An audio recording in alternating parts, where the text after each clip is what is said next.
questions, homework, or anything? Little camera. Got too many chairs up here. Doing the best I can. All right. Oh, let me catch up with this. Let's see, Marcus is not here. Nick Applegate is not here. Emily Clark is here. He is not here.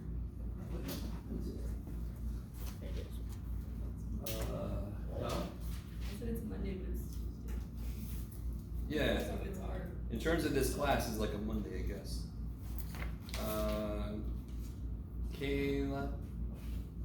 Kalea? I'm sorry. Wow. Sorry, I mispronounced.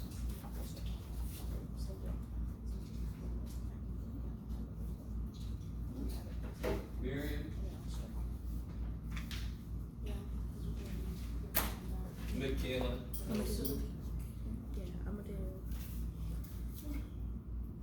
Melissa? Estrada? Finishing up No. work, and then I'm just gonna go down and try to do as much A plus today. Emily? Post. Heck, I'm probably even gonna go ahead and do Sort of. sometime this week. Melissa Quintanilla. Yes, okay. I'm gonna do as much as I Olivia can. Rogers. So, Olivia. Alicia is not here. Revi is not here. Brando. Jewel is here.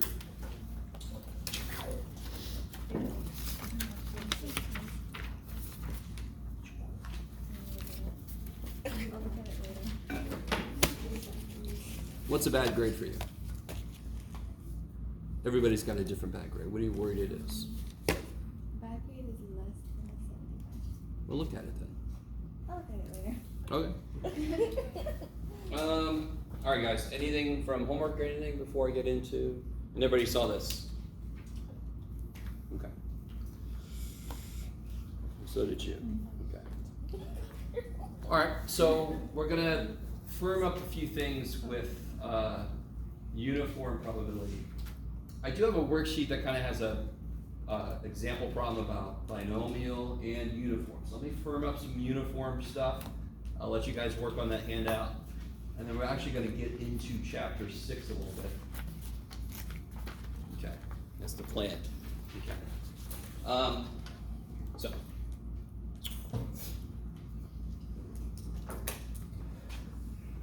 Let's do this. Let's finish up uniform. I'll do one example of a binomial just to kind of remind you guys. And then I'll let you guys work on this handout. So uniform probability.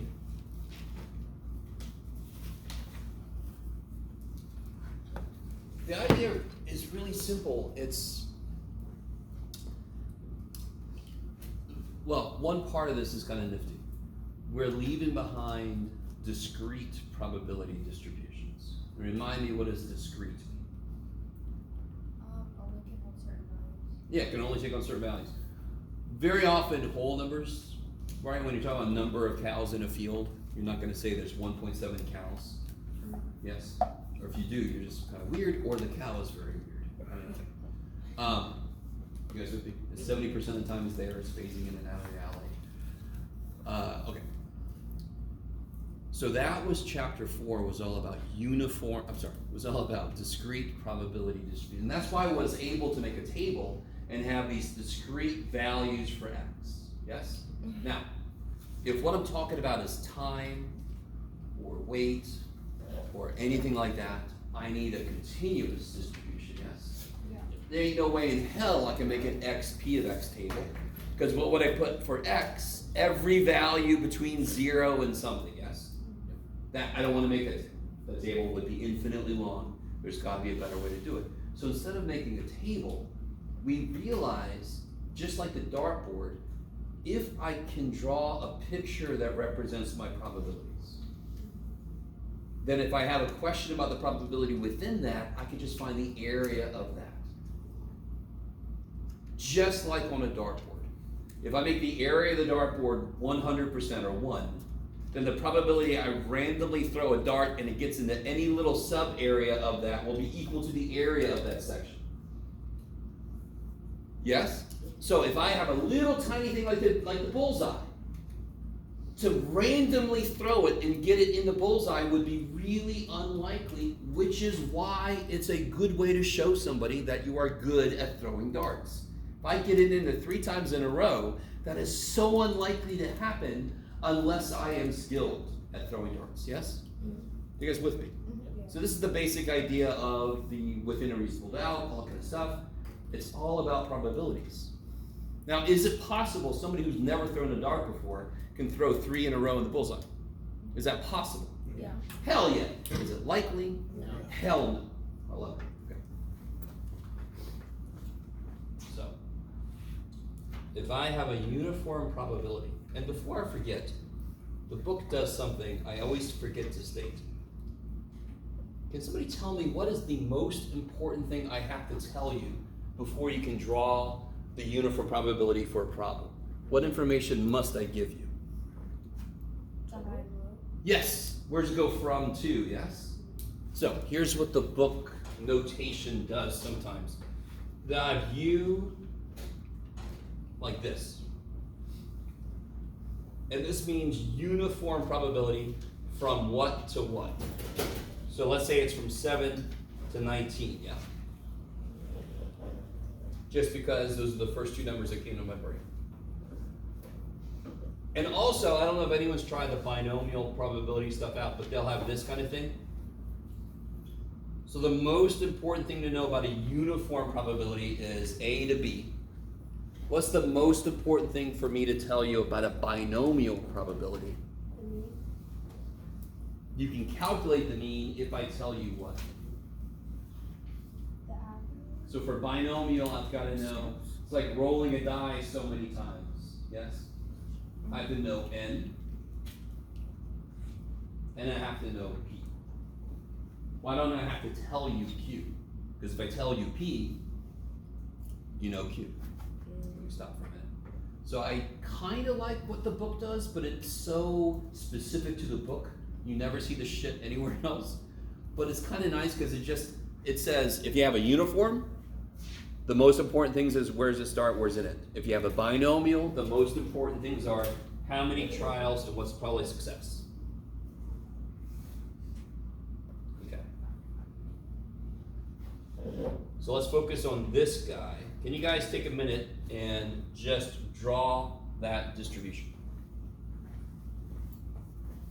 Maybe less than. You know it's uniform, and you know it goes from 7 to 19.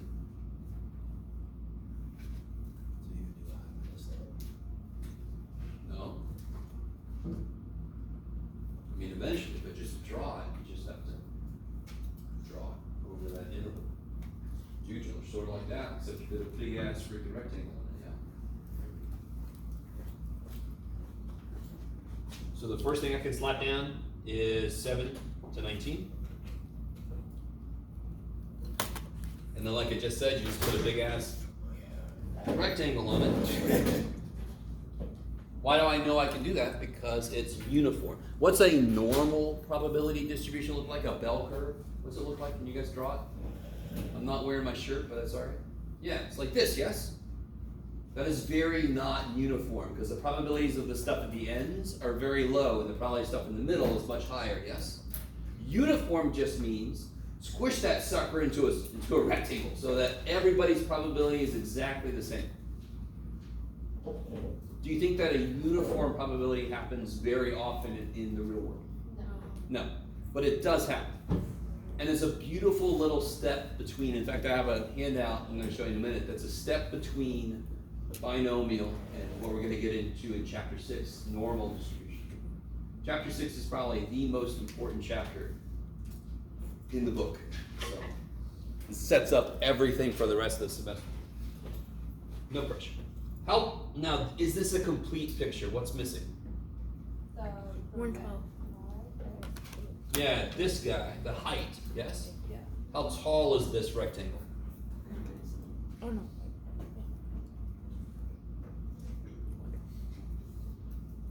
7. No? 112? 112. So, I really want this to make nothing but sense. If the area of the piece of a dartboard is equal to the probability, that's only true if the probability of anywhere in the dartboard is 1. 100%. So how do I make the area of this whole thing 1? I make the height the reciprocal of how long it is. Very basic math. What do I multiply any number by, except 0, to make it become 1? It's reciprocal. What is 4 times 1/4? The 4's cancel, yes? Yeah. So in this case, 12 times 112 would make the area 1. Wait, okay. So, yeah, because there's 12 in the middle, there's 12 spaces. Where are you getting the 112?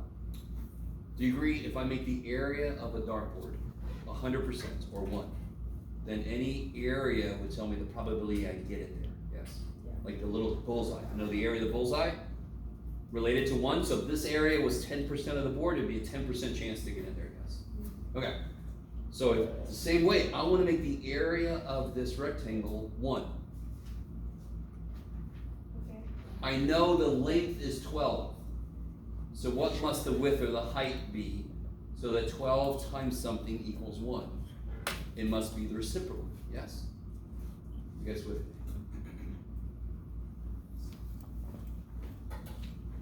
So this is 12. To make the area 1, this must be 112. Let me give you a different, this is not continuous. But can anyone tell me, if I roll a die, a normal die, what's the probability you get a 3?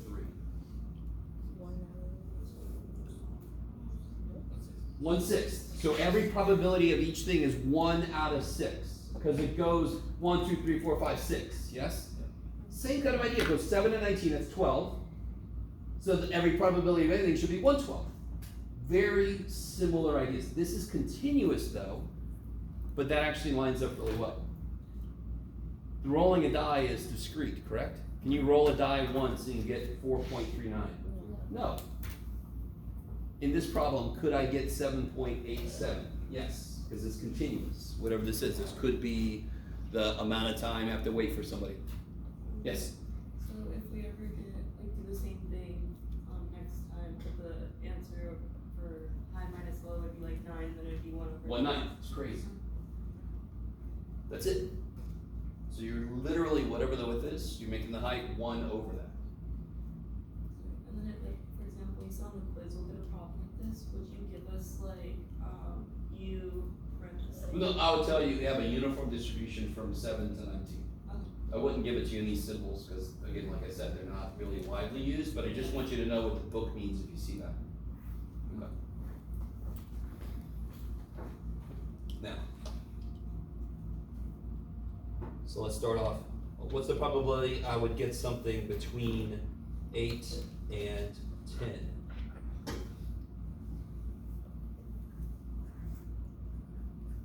You can literally draw that in, and now you just want to find the area of that slice, yeah?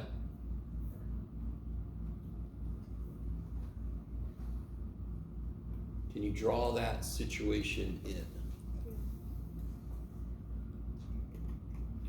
This is exactly like drawing a little circle like a bullseye on a dartboard and then finding the area of it. And that would be the probability that you get it there. We're doing the exact same thing, but now I'm going from 8 to 10. I want the area of that slice, yes? So how wide is it? 2. 2. And how tall is it? 1. Know how tall is this? How tall is every slice? 112. We established that, yeah?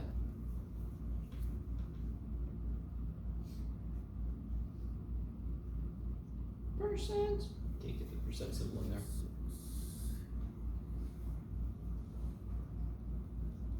Let that be nice. Let that be nice. This is just like the dartboard, but instead of circles, I'm dealing with these rectangles. Yes? Why does this make sense? If I have an equal chance to be anywhere from 7 to 19, what should it be from 7 to 13? How much is Let's say 16.63%. 6, 7? Sorry. 16. 0.67%. Sorry.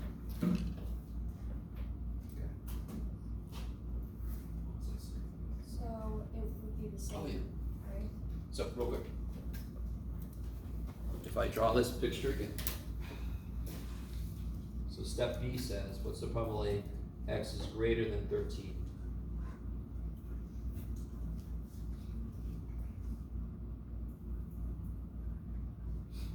What does 13 do to the picture? Cuts it in half. So just visually, shouldn't the answer be a 50% chance? Yes. Okay. Yes? I should have a 50% chance. Think of it as throwing a dart. What's the probability to throw a dart in that shaded region? 50% chance. Yeah? Okay. And if I do the math, how do I get the area of that rectangle I just shaded? How wide is it?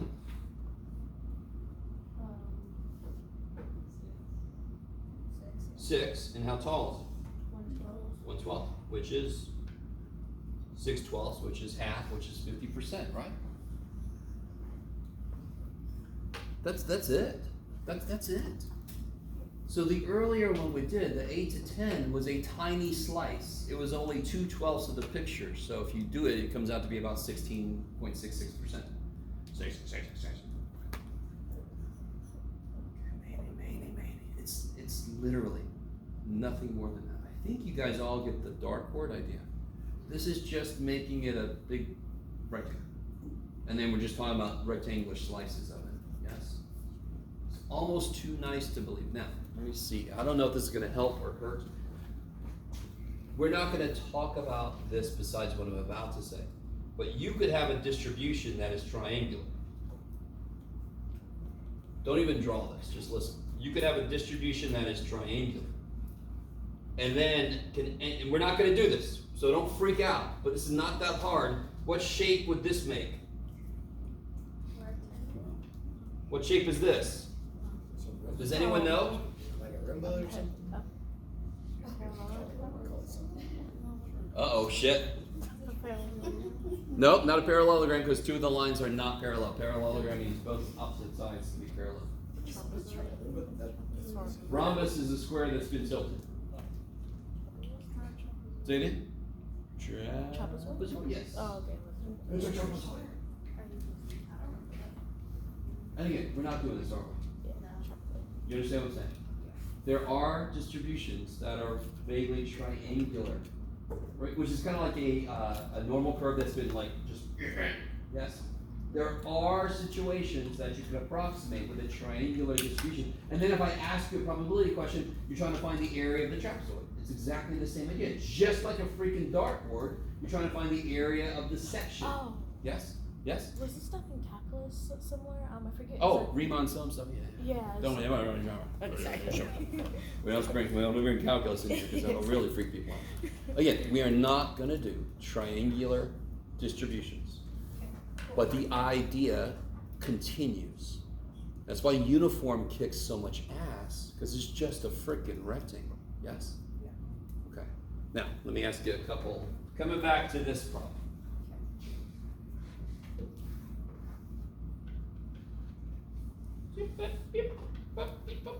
Let me ask you a weirder question. What's probably x is greater than 19? This is either really easy or incredibly difficult. So you get it or you don't. Okay.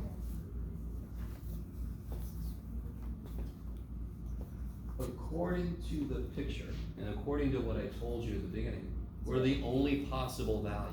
7 to 19. So 19. So what's the probability you get greater than 19? 0. It's like me saying, take a regular die. What's the probability you roll a 7? Right. You ain't gonna do it, or else it's not a regular die, yes? You guys with me? So that's 0, yes? And you can look at it geometrically. What is the area of this out here? Well, what's the width? Way long, but what's the height? 112. No, out here, what's the height? 0. So of course any area out there is 0, yes? Love you guys. What about this question? What do you got, C? What about probably x equals 10? Every answer we've given so far has been an area. Yes? So can you put x equal 10 in the picture? What would the area of x equal 10 be? 1. Nope.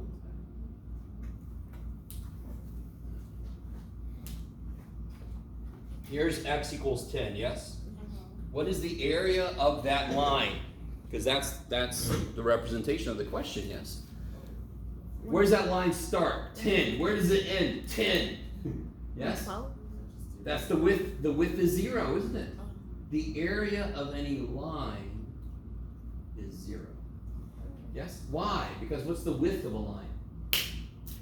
0. So I don't care how tall the damn thing is. It's got no chance. Now, on the off chance anybody is interested in this, you're all like, you're barely doing it for me today, John. All right, I'm sorry. All right, I'm gonna try. Okay, this is weird. If that really, okay, when I ask you that question, the answer is 0 for us. Okay. I'm gonna, a little side note. The reality is it cannot be actually 0, because otherwise, if I wanted if I wanted this probability, isn't that really just adding up all the lines?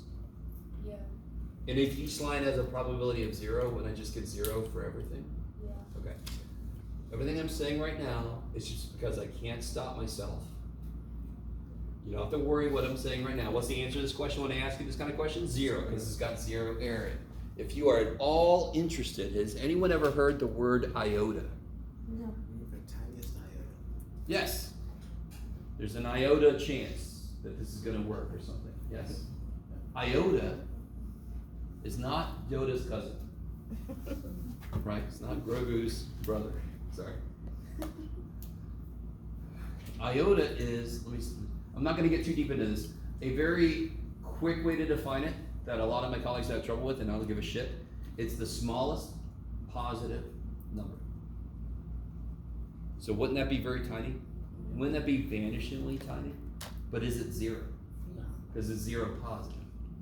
No. So if you think you know it, isn't 0.000001, isn't that positive?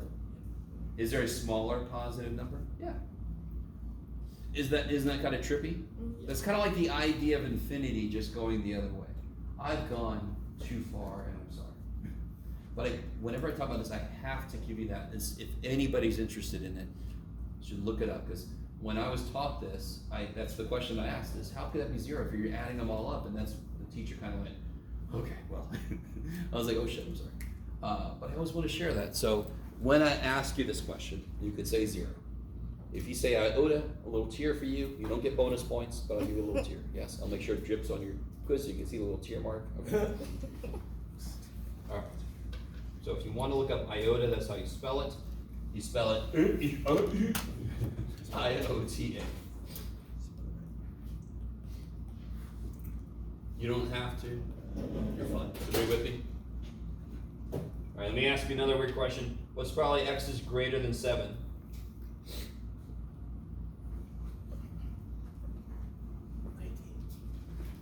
Can't be bigger than 1. 0. Can you shade in the area that wants? Yes, you can. Greater than 7. Can you shade in the area in my rectangle that wants? What works? Greater than 7. What works? Does 7.000001 work? Yes. So if I shade in what this wants from me, isn't it all of it? Somehow I thought you were saying less than 7. I don't know. That's like, X greater than 7. yeah. All right, real quick, just in case. Less than symbol looks like an L that fell over. No, I know. Like I Okay. knew that. Just there's always somebody that gets those confused. So greater than 7. I think you thought I was going to do this again. Yeah. Greater than 7 is all of it. Yes. Mm-hmm. You with me? Real quick. The probably x is greater than 7 is 100% chance. What's probably x is greater than or equal to 7? 100%. Still 100% because 7 doesn't do shit. Because what's the area of exactly 7? 0. So it doesn't matter if I include it or exclude it, it's the same area. So you're including the whole thing. So Yeah, if I say greater than 7, that includes the entire rectangle. That's 100% chance then. that's what I was trying to do when I said 19. So I thought it meant like, I know that's wrong. Oh, not like where it ends. I see what you mean. But like, what's the probability? The whole thing could work, so it's 100% chance. So if it's less than, would it be 0? Yeah, if it was less than 7, it would be 0. The same reason greater than 19 is 0. Because I'm outside of the area of what could happen. Mm. I like it. It's like me saying roll a die. What's the probability you get less than 1? 0. Thank you. Yes. Oh, sorry, I'm stretching. Okay. Now, I'm going to tell you the mean and the standard deviation. There are questions in the homework, and there's a question on the today's handout that asks you to calculate these. I'm not going to ask you them on a test. Thank you. Just because they don't really pop up that much. Did everybody hear me though? You've got to have the formulas, you're going to write them down, you got them sitting next to you as you do the homework, so you just got to plug shit in. But they're not really used a lot. And let me see if the question comes up. Does anyone watch Doctor Who, by the way? Doctor, what? Doctor Who. Not Doctor what, different show. You watch Doctor Who? What do people say when they first come into his TARDIS? Figure out myself. Yes, and doesn't he like hope that's going to happen? Or she now, finally, thank God, right? So let's see. So I have a similar thing happening right now. I'm about to do something, and I'm trying to see if then somebody says what I think they should say. Okay. So the mean. Now this kind of makes sense for this 7 to 19. Can anyone just tell me what the mean is? Can you guys just? What's your guess for what the average value is? 6 can't happen. What's 7 plus Like, 13. oh yeah. Yes. Why would you say 13? Because In it's the half middle. of 12. It's in the freaking middle. So the mean for any uniform distribution is just that. It's the number in the middle. If I want to make it particular, a plus b divided by 2, which I think is what somebody over here was thinking. What's 7 plus 19? 12. Oh wait. You think subtraction. What's 7 plus 19? 26 divided by 2? 12. 13. You just want everything to be 12. Yeah. I'm sorry. 12. Sorry. Baker's dozen, not a dozen. Okay. You guys, does that make sense? So you can either think of just finding the middle, or you can do a plus b divided by 2. Okay. Because again, what did I say before when we got into x p of x? One of the main things I said is we're about to do several distributions. We've done the x p of x thing. We had formulas for the mean and standard deviation. We did the binomial business. We had formulas for the mean and standard deviation. We're doing that. Okay, so I always want to know, how do I get the mean and the spread in this situation?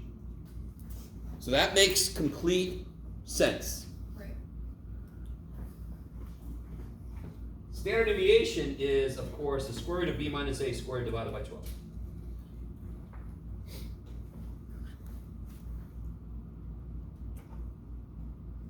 Square root of b minus a squared divided by 12.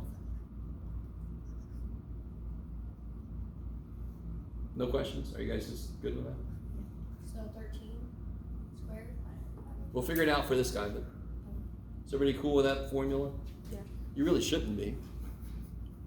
Yeah. Huh? But it just like this. That was it's bigger on the inside mode. Yeah, why 12?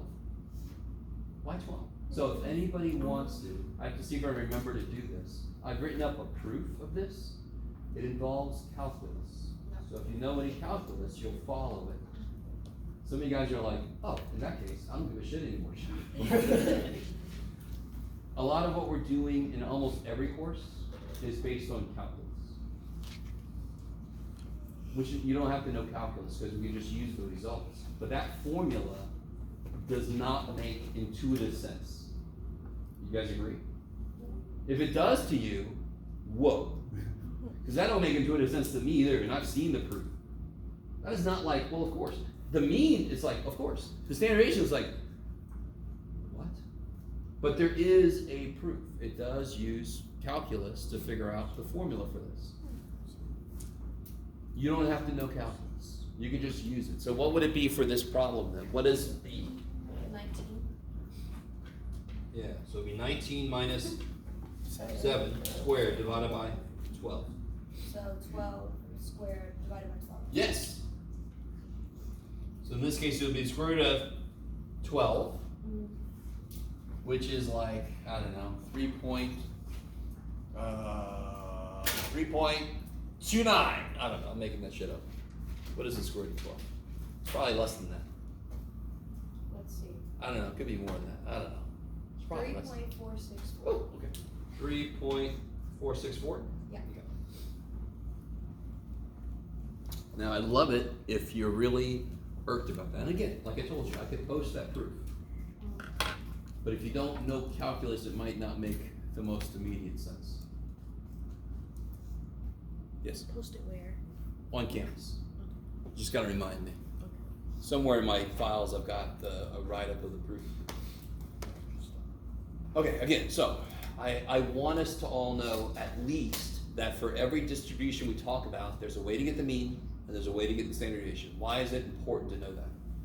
Because those are the two most important ways to summarize any data set. Okay, I like that. Yes? And then when you get your answer, do you round the fourth one or you don't round your standard deviation? What do you mean? Like, I know the mean you don't round, right? Well, yeah, the mean you don't round if you're gonna put in a table. If I have to do x p of x, and then, well, no, I'm sorry. If I have to do x and then x minus the mean and then x minus the mean squared, if I round the mean, I've moved where the middle is, which is gonna increase my spread number. That's why you don't round. In this case, the mean is a contained formula. I could round it if I wanted to, but it would sort of not, still it wouldn't be accurate. It would still move where the center is. Yeah. Yeah. Okay. Okay. And then, is that semi-decent? So again, you're gonna have to plug stuff into these formulas. You are. Are they very difficult formulas to work with? No. And you're not gonna have to use them on a test. I'm not that concerned about them, but I just want you to know they exist. Yeah. Okay, wait, so you're not doing like 3.464 divided by 12 anymore? What do you mean? No. So See what I'm saying? this formula is the square root of all this, yes? And I might have missed it. So this is the square root of 12 squared divided by 12, yes? Okay. One of the 12s cancels. Oh. So the square root of 12 is the answer, yes? I did divide by 12. It was just coincidence that I picked two numbers that subtract to be 12, okay? I didn't do it on purpose, it just happened. Okay. And again, the formula's not intuitive. Formulas very rarely are.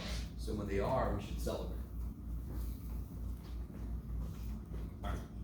And a little review of the binomial probability distribution. Does anyone remember what the formula was? I'll get it started. N, choose. Oh, it's that one. So if I have so many people, and I want to have so many successes, so I want to have n people, and I want to choose how many of them. Oh, how many, what you wanting?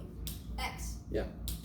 So I have so many people, I'm going to choose this many to be successes. What did P represent again? How many? The probability of success. So how many of those did I want? And I just said it. X. And then Q, this is the one that's weird. How many's left over to be failures? N minus X. Because I had N and I took X of them away to be successes, so what's left over? N minus X. In practice, this is nowhere near this bad. If I had 40 people and I want 7 successes, well, how many failures do I want? 40 people, 7 successes. Whatever 40 minus X is. Which is?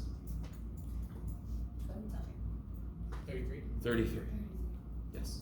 That was a So that would be 33. So in practice, it's much easier than it looks. Yeah. So let's do this. I'm gonna shut up. I'm gonna let you guys do some stuff. When you get this handout, do not worry about this side. with the Mayan pyramid on it. Just worry about this side. So if you want to, you can do number 3, which is the uniform stuff. And then you can come back up here and do the binomial stuff. Up to you. So don't do the pyramid side.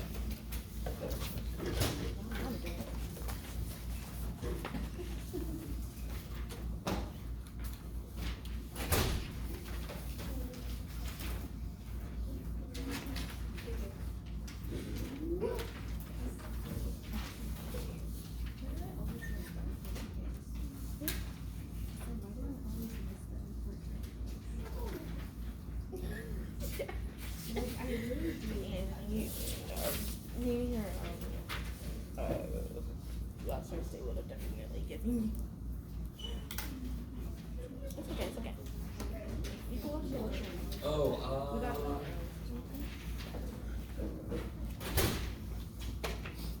So we need to borrow a calculator? Yes? Okay, I gotta go get them. Hold on. Not have a good amount of practice with that in our recent past. Because we spent time, here's the thing about a lot of math. You spend a lot of time developing the concept and you catch it in a formula. And then it's supposed to be relatively easy after that. Because then I just have to identify all the variables in the formula, what they are, and plug them in. That's it. Because you spend most of the time in math goes into creating the formulas we're going to use. So, the one letter that will always mean the exact same thing this whole semester is N. What does N always mean? The total number of things. Yes, and what's the total number of things in number 1? 22. In this case, things are people. So 22. P, in the context of binomial distributions, is the probability that we succeed. And in this case, succeeding means that they think that way. That they think that the campus climate prevents them from speaking freely. You with me? So what is the probability of I get somebody that's a success, that thinks that way? 0.68. So I have to just tell you, these 4 things, or else we can't do shit. So you have to be able to find these 4 things if it's a binomial probability. Yeah. So P is 0.68. If the success rate is 68%, what's the failure rate? 0.32, yes? Does that make sense? If 68% of people fail the quiz, what percentage of them pass? 32%. Yeah. You guys kind of with me? Yeah. So P plus Q has to always be 1, yes. So if you know 1, the other one's 1 minus that. And X in the context of binomial means the number of successes you want. And on part A, how many successes do I want? 13. And now it's just a matter of plugging and chugging. 22, choose 13. So I want 13 successes, and I want the rest. What would the rest be? Right, there would be the rest would be 9. Is that cool? If I have 22 people and 13 of them do this, how many don't do that? 9. What must always be true about the 2 exponents I use? They equal how many? They add up to n. Yeah. Because I'm breaking n up into 2 groups. Yes? And now the hurdle is, can you get all of that in your calculator? Yes? Okay. Let's see. Oh.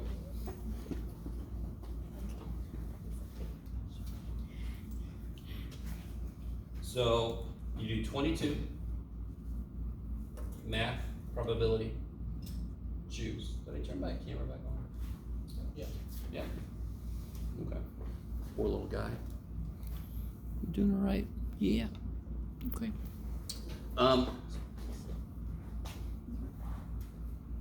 By the way, yours might not look like this.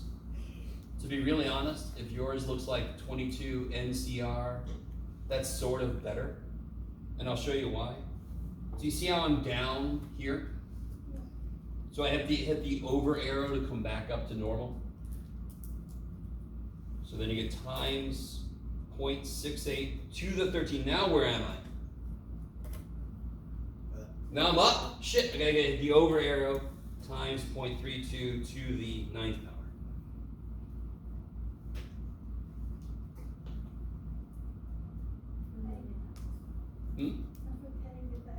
Uh-oh. I got something. Do you see, did you get the right numbers and maybe you just put it in there wrong? 7.63%. Alright, so let me know if you cannot get that 0.1163. Let me know.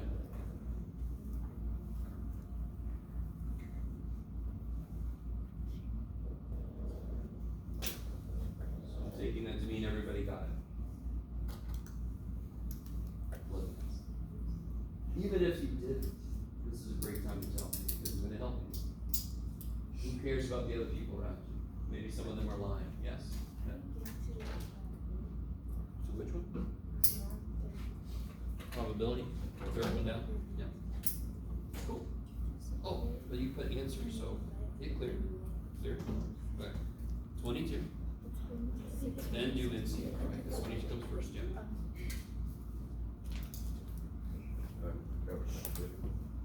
Yeah. Then, What you got? Okay. then you're back. No, the other black bag. Is it down before? Oh yeah.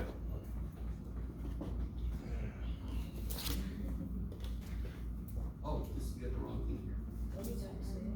I didn't hold it. There's a couple things. I literally just So read it's 22. graphics right now. Oh my god.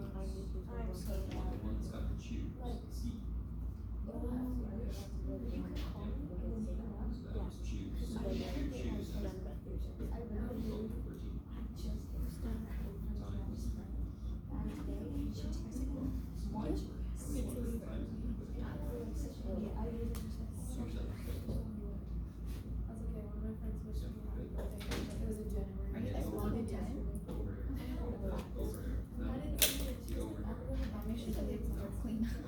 Times.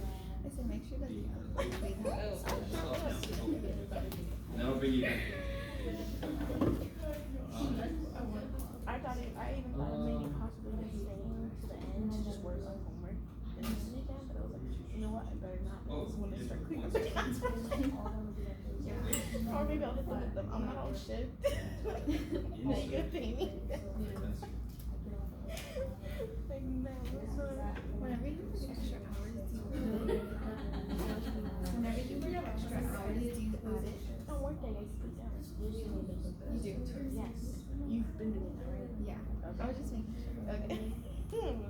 Don't do it. If you go overtime, like over hours or whatever, always slow it down.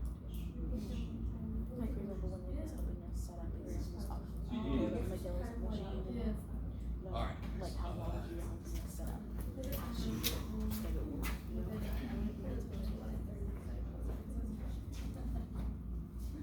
Or like me, no, she's So that's 0.1163 or 11.63%. You do the same thing for E, right? So again, You do the same thing for E, right? sort of. Guys, what's the one word? Less than. Yes. So A is exactly. When I ask you for a binomial and I say exactly, you go, oh my God. And because you only have to put one damn number. Exactly 7, so X is 7. Exactly 2, so X is 2, yes? If you see less than or greater than, you go, God damn this guy, or whatever, whatever your favorite expletive is, yes? Yeah. This guy, come on, okay. And then you just calm down. Less than 21 would desperately suck. Because what's less than 21? 20, 19, 18, 17. All the way down to 0, yes? I'd have to do a formula for each of those and add them up. That is valid. You could do that. If you do that, I'm going to look at you a little weird. Yes? Because that's kind of silly. I so desperately want you to understand this. I was hoping this would kind of make some sense. If I ask you a probability question for all these things, I just have to figure out these probabilities. Because then I can do 1 minus this to get what these have to add up to be, because I know these have to add up to be 1, don't they? 1 minus any chunk is the other chunk, because all chunks add up to 1. Yes. Okay. But how did you get 1.1 and 0.2? I just gave them to you. I made them up. I said, if I knew this was 0.1 and 0.2, I wanted to give you nice numbers so your brain can go, oh shit, I just do this. And then I say, now we do the same thing with the gross numbers. Yeah.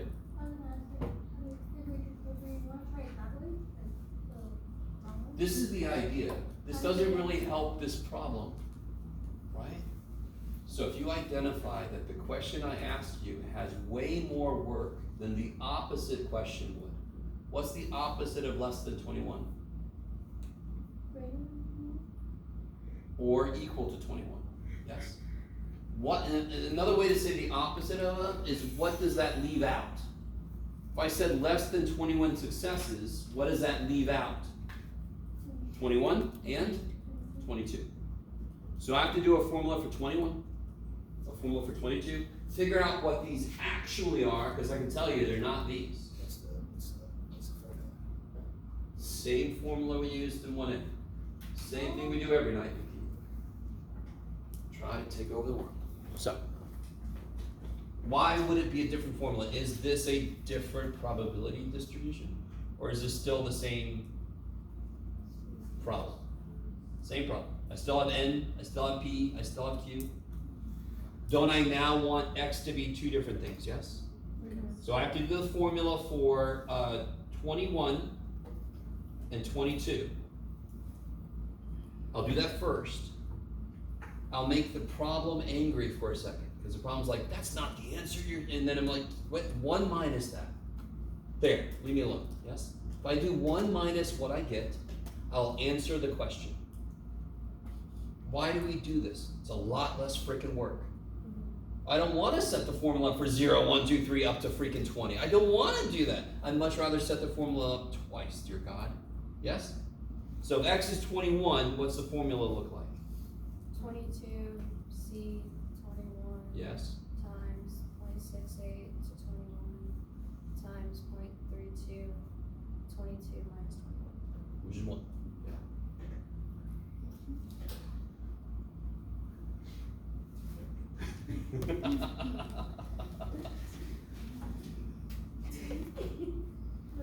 And what's the formula for 22 look like? 22 C 22. Yeah, so now I want 22 successes and I want no failures, yes? And what are we gonna do? We're gonna add those up and subtract it from 1, yes? Yeah. This could be pushing my luck, but let me show you how I can get all that shit to the calculator once. So what I wanna do 1 minus the probability of 21 plus the probability of 22, yes? I wanna add up the probability for 21, 22, and then I wanna subtract it from 1, is that cool? So watch what I can do. I can do 1 minus parentheses the probability of 21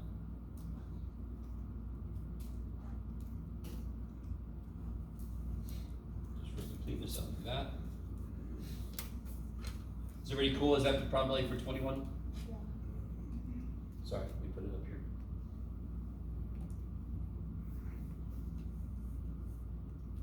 Plus the formula for 22.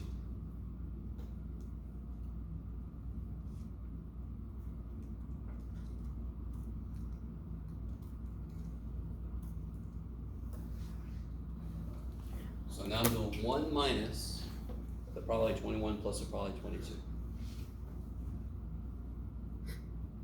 There you go. So about a 53% chance. So 5, 3, 5, 5.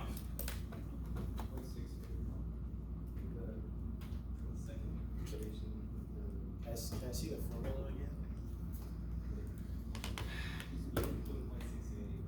Oh, I'm missing something here, yeah. Poor little guy, 22.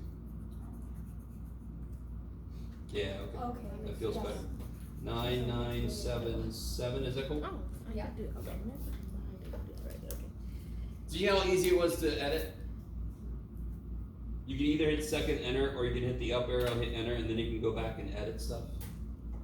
There's your insert button if you need to insert something. Okay. Okay, I see the formula you wrote down. So that's one for 21, that's one for 22. Oh, so you would do one for 21 and you one for 22. Yep. So, Yep. Okay.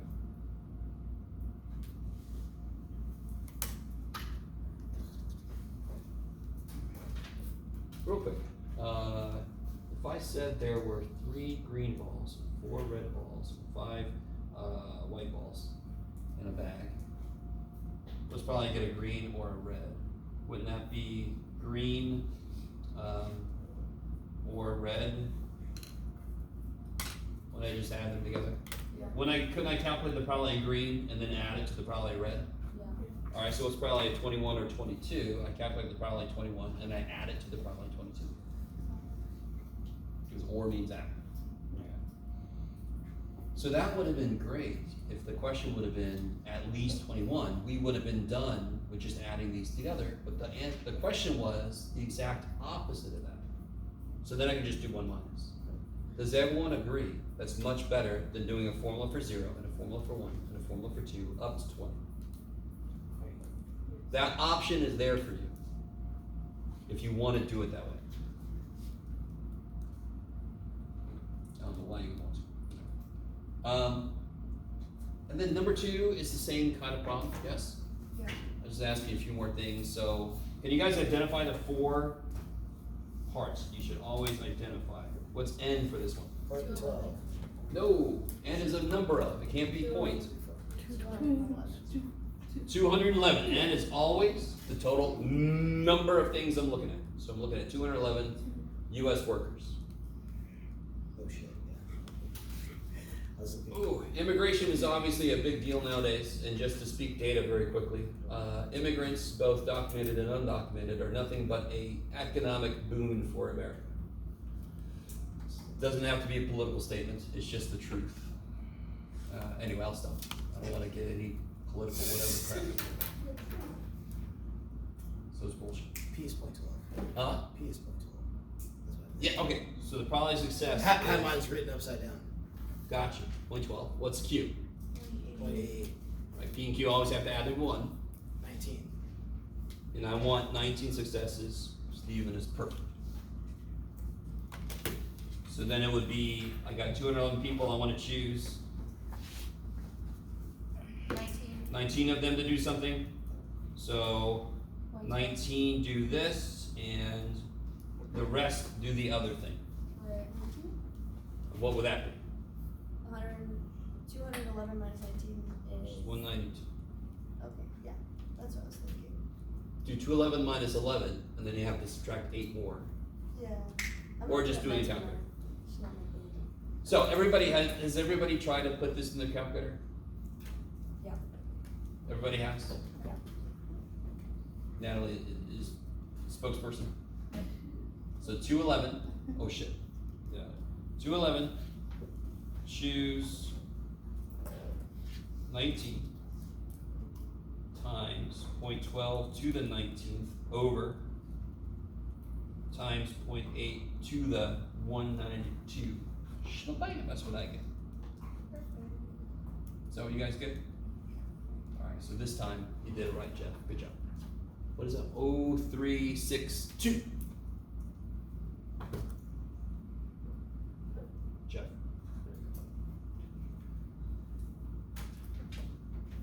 Mean and standard deviation, this is the best formulas we've seen up to this point. Mean is just what? How do you get it?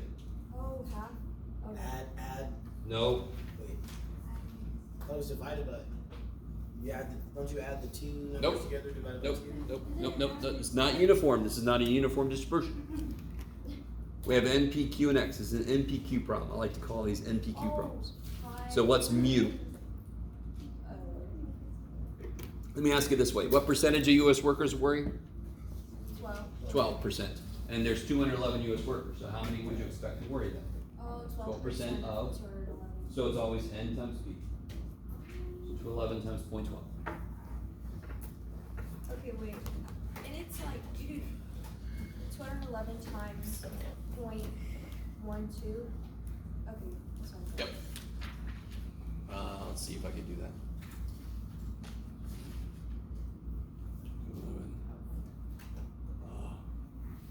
11. No, I can't. 25.32. Oh, sorry. What is it? 25.32. Sounds good. And then standard deviation is the square root of n p q. And let's see, that'll be 5 to the square root of 0.9, which is so it's gonna be like 4 point something. Is it? 4.83. No, what is it? That was just a total guess. I know it's 4 point something. 4.7. Oh, it's close. 4.7 2. to. Alright, let's see. 0.03. 4.720. I like it. So I was a little nerve wracking when that fourth one is an O, but just put it just to be sure that you got all the. I'm sorry, the third one, because I want standard deviation has to go at least 3 places. Does anyone remember? And by the way, guys, this is not a quiz, right? Didn't I have a whole like sheet about binomial that had a whole worked out problem? Yeah. Couldn't you have that sitting next to you? Yeah. Yes. So is it, the mean is 25.32 people? Yes. So on average, so here's what that means. Every time I take 211 U.S. workers randomly, I would expect to get about 25 of them that are worried about this. Okay, thank you. You with me? So could there be a group of 211 where there's 30 people worried about it? Yes, but that's just an average. Yeah. That's my expected amount for any group of 211. So if I pick 211 U.S. workers and 200 of them are worried about it, either the situation has changed or I am in a location where for some reason they're more worried. Does that make sense? Okay. Does anyone remember min and max usual values? How far would I go from the mean until unusual starts by definition? 2 steps. 2 steps up, down. 2 standard deviations. So if you wanted to, you could visualize it. Put the mean in the middle. Put the rum in the cup in there. What was it mean? 25.32. Go up 2 steps and down 2 steps. Take a step to the left. Take a step to the right. Oh, put your hands on your hips. No? Okay. No Rocky Horror Picture Show people? Whatever. Goodbye, bros.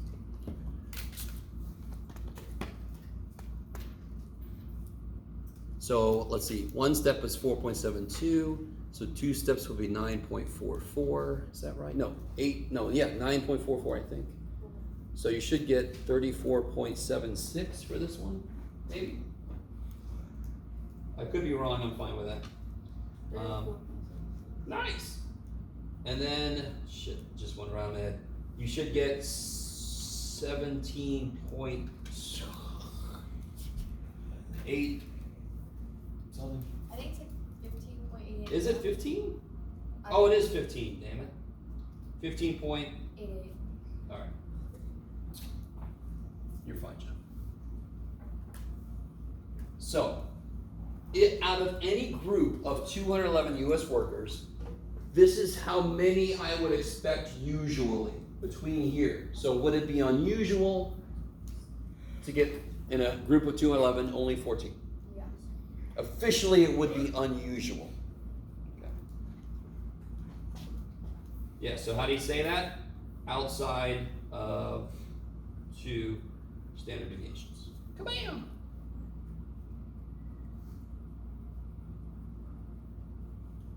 So you can imagine a needle in like a nuclear reactor. If it goes too low, you're going to red. So if it goes here, this is yellow, and then past here is red. Yellow, red. Yes, green would be around it. You guys kind of with me? Okay, yes. Sorry, you'll say 20s or 2 standard deviations. Yeah, 2 fat R dudes. Yes. Fat R dude. Okay.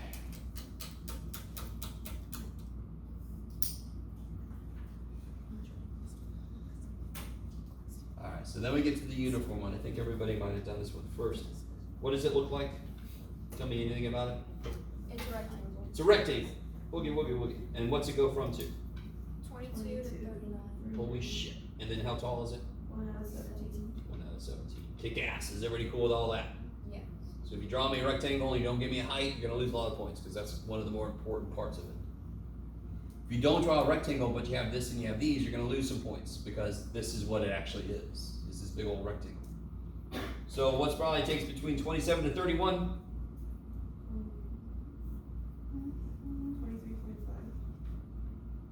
How'd you get that? How wide is that bar? It's 4. And how tall is it? 1 out of 17. So 4 out of 17, you just throw that in the old calculator. 23.5. Yeah, that makes sense. What do you get? 23.5? 5. 3? Yeah. That was crowdsourced, so it sounds about right. I like it. Nothing against you, Jim. Thank you, though. I always get somebody later and go, Jeff, you're wrong, man. Crowdsource that one. What's it probably takes somebody more than 22 minutes? That should be a nice question, yes? 100%. 100%.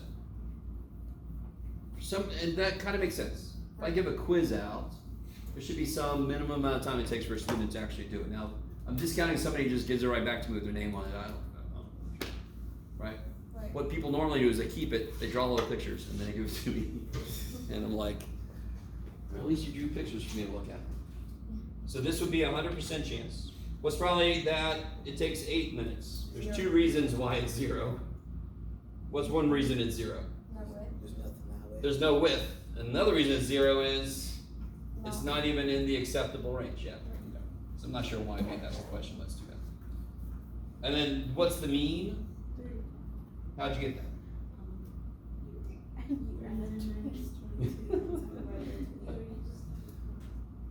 Good job, good job. So what's that? 11 plus 19 and a half is 30.5, you said? Yeah. So I do this in half, this in half, it doesn't matter, Jeff. Square root of b minus a squared, so it'll be 39 minus 22 squared over, of course, 12, because that's all that makes sense.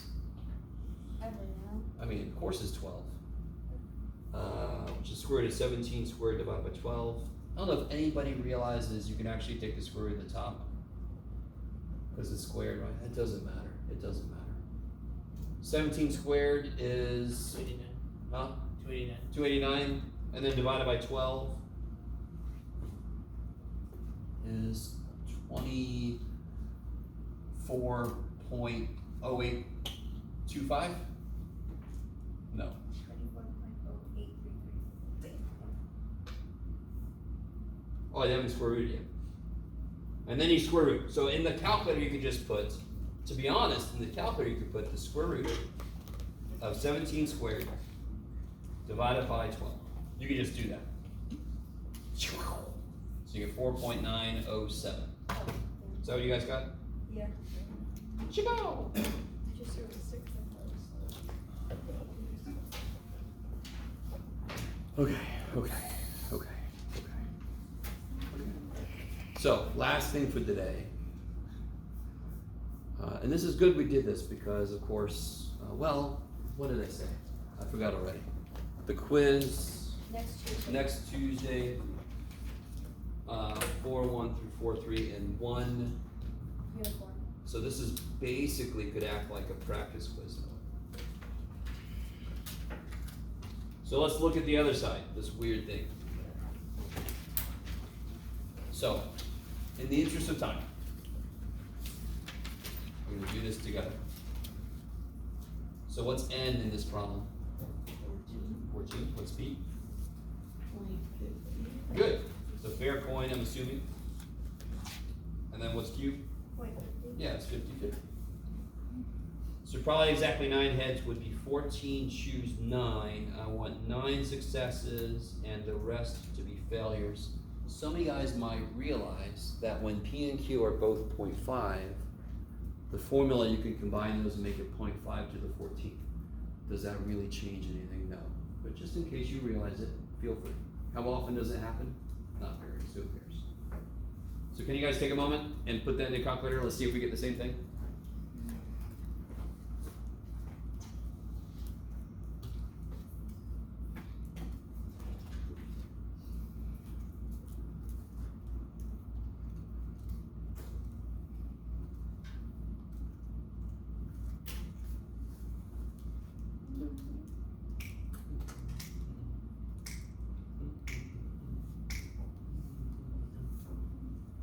Where you got the funk? Yeah. Where'd that come from? We've got the math. Alright, what are you guys getting? Anybody brave enough to tell me? Yeah. 0.1222, yeah. 222. How do I do this one? 1 minus the probability of? No. At least 1 would be 1, 2, 3, 4. What's the only thing that leaves out? What's the least number of heads I can get? 0. So what does at least 1 leave out? 0. At least 1 success. At least 1 head would be 1 or 2 or 3 or 4 or 5 or 6. So what's it leave out? 0. So when I ask you what's the opposite of at least 1, you think what does at least 1 leave out? That's the opposite, yes? If one group of people in here is everybody wearing glasses, and I'm sorry I keep picking on you guys, but it's just been easy. Yes? What's the opposite group? People without glasses. Yes? So, at least 1 head, the opposite would be none, because that's what's left. If I say all the people with glasses stand up, who's still sitting down? The people left out. The people without glasses. Yes? Okay. Because you're not special enough. Get out of here. So 1 minus the probability of none. How do I get the probability of none? Plug it into the equation. Plug it in. So now I got 14. I want to choose none of them. So 0.5 to the none and 0.5 to the 14th. And then I want to do 1 minus that. So I can plug all this in the calculator at once if you want to. And that's something I would want to do.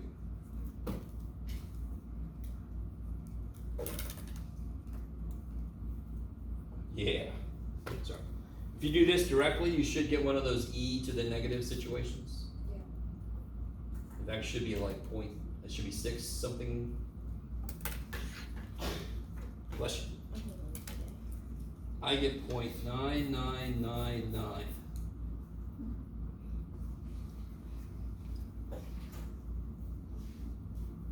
Yes? No?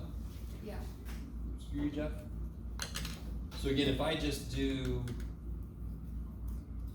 this, I get this. 6 blah blah blah negative 5, yes? Then all I have to do, don't even worry about this shit. Do 1 minus answer. Let the calculator worry about it, right? That's why you paid so much money for this thing. If the calculators rise up later, that's on them. Use them right now. We're done with this shit. Come okay. I do say a little bit here. Let me just show you. Might as well show you this because they talk about it. Under probability, if you go down, no, it's not, Jeff. It's been a hot minute. Where was this again? Was it in probability? No. Second verse. Oh, it's in, okay, stat, calc.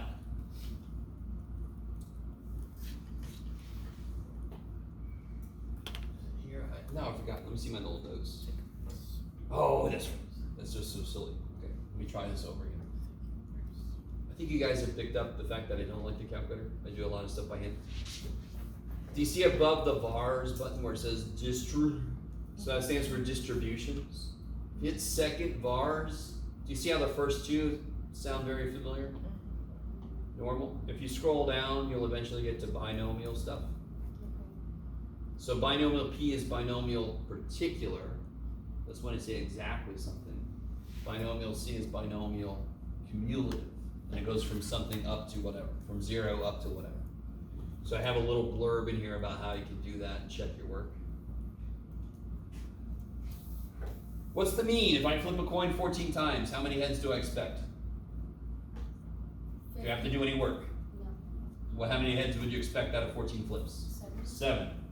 Now if you did the work, 14 times 0.5 is of course 7. What's the standard deviation? 14 times 0.5 times 0.5, square root of 3.5 is like 1.837. 1.870. Holy shit. Sorry, I didn't expect to be that close. No, that was good.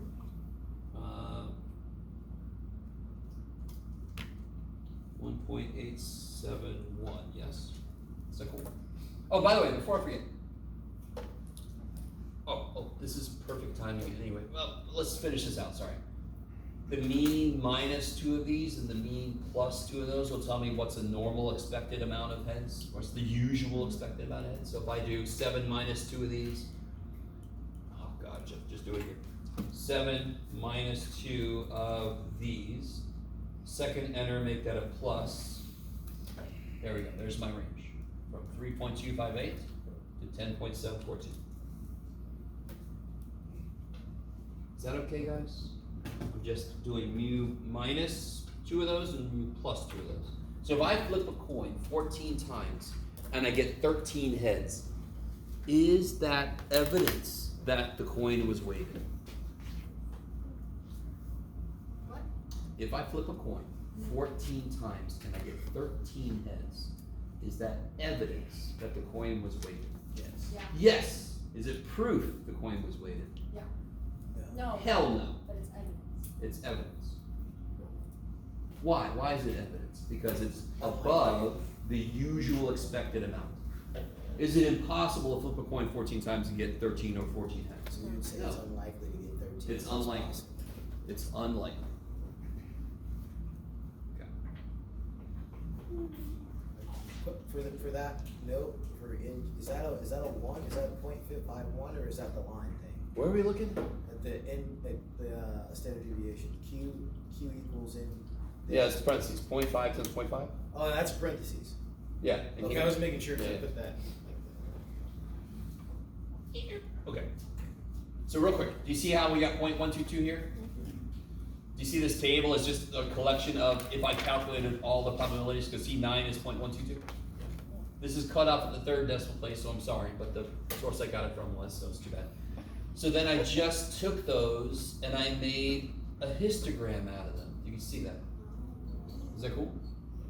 Would you say that looks normal? Draw a normal curve in the air for me. Normal curve is a bell curve. Does this look normal? Yes. Yeah. Hell yeah! Sorry, I'll come on. So later this semester, I'll come back to this page. You want to keep track of this page. You want to keep track of all the freaking pages I gave you, because they're all gold. Okay. No. So there should be a connection between this and normal curve stuff. Now, real quick, what's the probability I get exactly 6 heads? Can you tell it from the picture? 0.183. Beautiful. What is the area of the rectangle sitting on 6?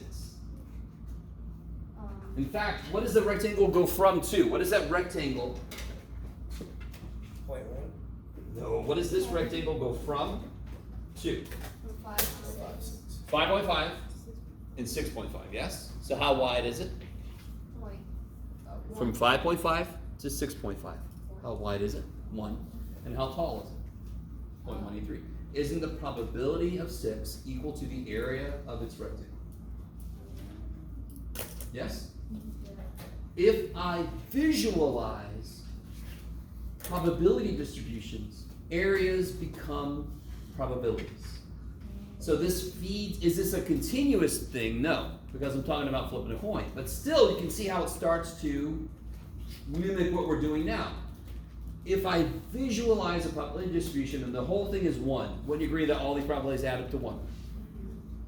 Then any slice of it, the probability will be equal to its area. I love you guys.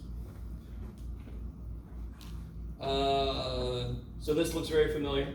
Yes, that's a uniform curve, and of course a slice of it is equal to its area, yes? What's different about normal curves? Do you think I'm going to be able to do easy geometry for normal curves?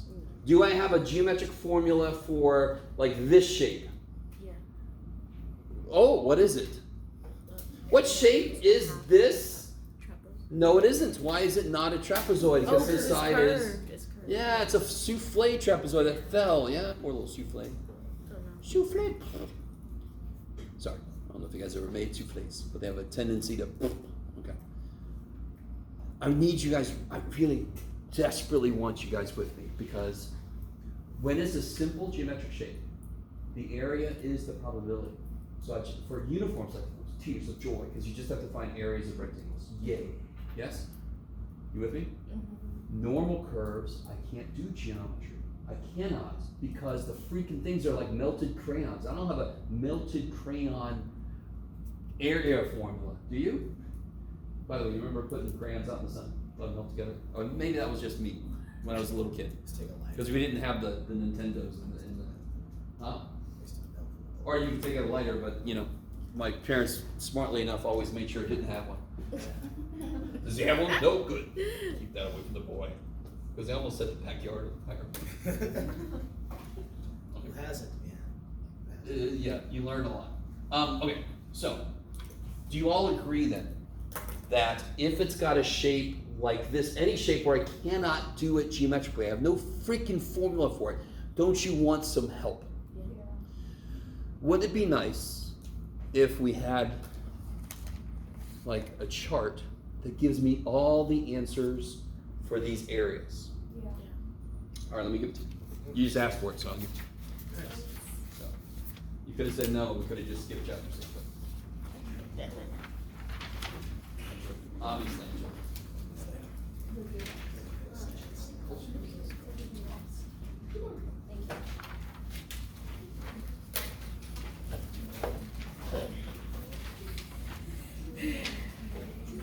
I want to do one thing with you with this chart, then I'll let you guys out of here.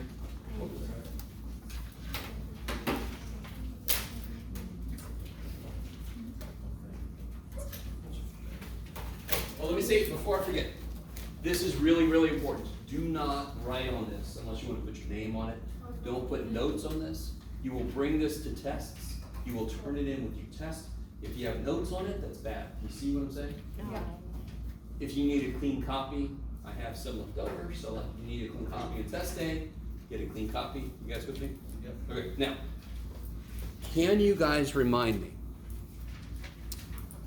within one standard deviation, here, Jeff. Where's my, there it is. Within one standard deviation of, this is beautiful. Within one step of the mean in a normal curve, what area is there? 68. Can somebody help me then? If there's 68% in the house, yes? What percentage is outside the house? 68% in, what's out? 32. Do it again? 32. Good, there's 32% outside. Does that make sense? The whole picture is supposed to add up to be how much? 100%. So if there's 68% in the house, there must be 32% out. So it's 32% out here, yes? Yep. How much is over there then? It's symmetric, yes? Half of whatever 32% is. So what's that? This is 32%.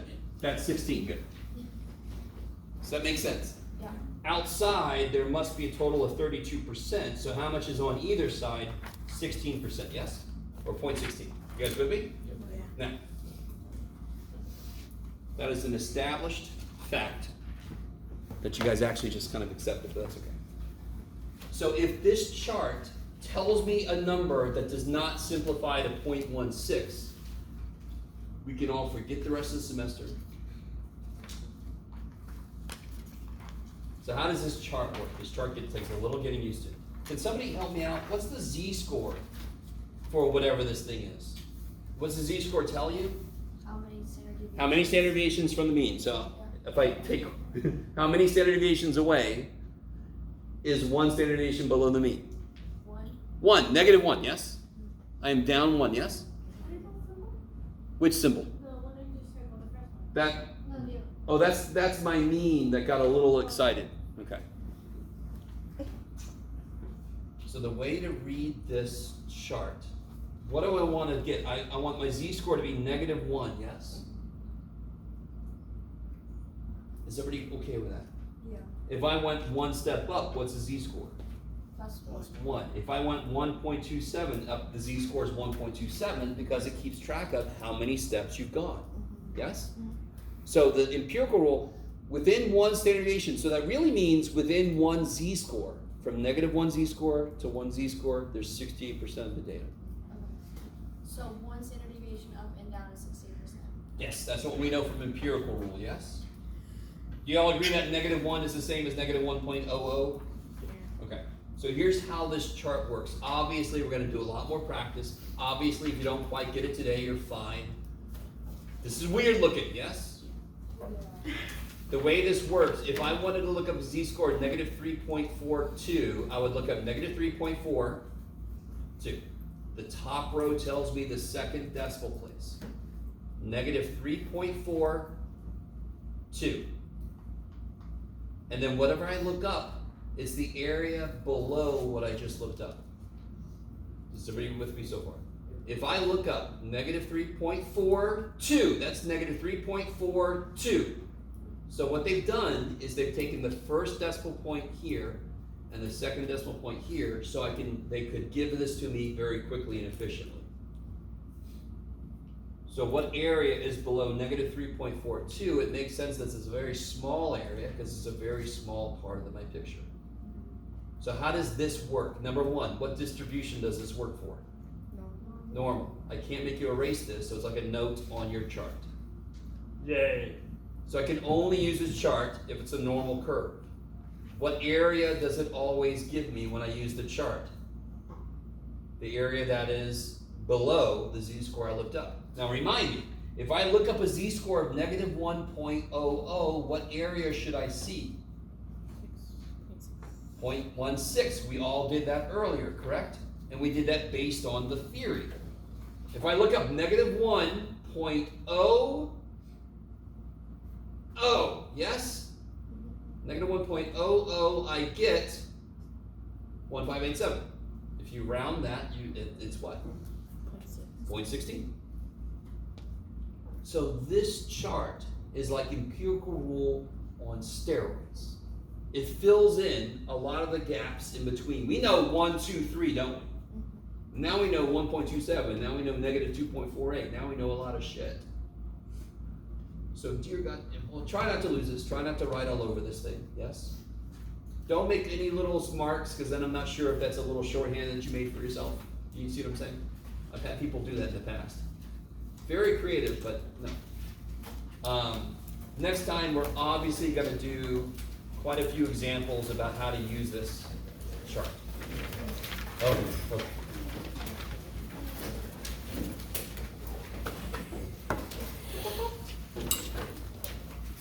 Yes. Please don't forget your stuff. Thank you. I have a question. Yeah. So you're okay with this? You're okay with us using this? Instead of all this? Doing what? We can do this instead of all this, right? We can do this. No. You have to set that up. Like I said, this is a way you can check this. Oh, you don't. So you won't allow me it's all the montage to do that. You can do that to check it. Yeah, But you want me to write it out, Hell yeah. especially. 'Cause that's your work. Oh, okay. Yeah. Wait, did it come with the case or not? Probably not. You're good. I don't think you'd want it. You're fine.